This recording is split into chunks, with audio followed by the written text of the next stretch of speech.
Australia's second largest city is to return to lockdown for 6 weeks. Stay-at-home restrictions will be reimposed in Melbourne from midnight tomorrow. Now, 5 million people will not be able to leave their homes for any purpose other than work, food, exercise or medical care. Victoria is responsible for 191 of 199 new cases reported nationally. It's the biggest one-day rise since early April. Brianna Piazza has been following developments. She joins us now for more on this. Tell us, Brianna, is this lockdown the same as the previous one, and how does it work this time round?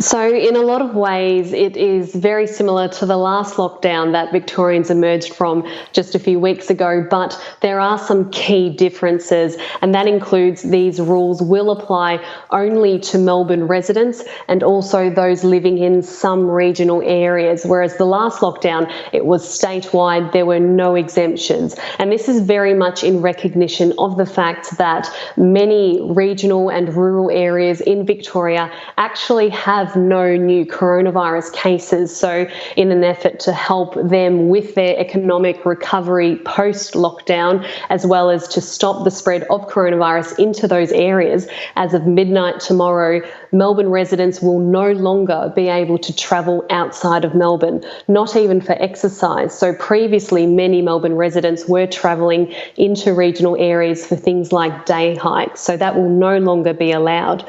And we know that many businesses that recently reopened, such as gyms and beauty parlours, they will have to shut their doors as of tomorrow.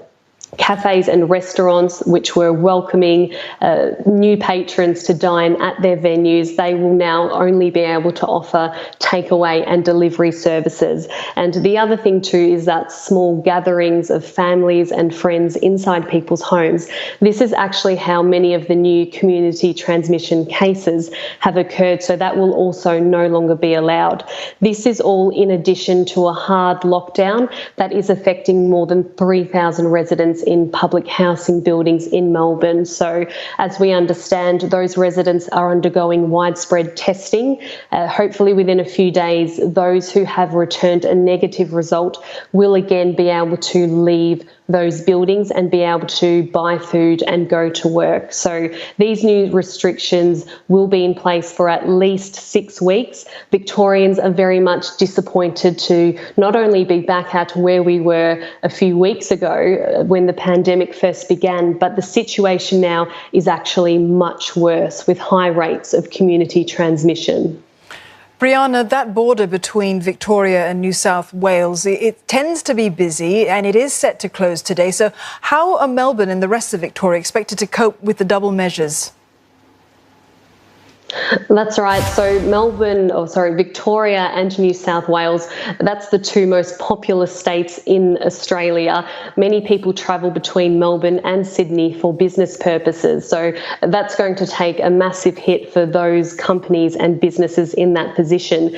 In less than a couple of hours, New South Wales will close its border to people in Victoria. It's understood that only people with a permit and a valid excuse, a good excuse to be travelling into New South Wales will be allowed by police. So authorities have given some examples of what a good excuse might be, and that could be things like attending a funeral. So no doubt this is going to take a heavy toll on business.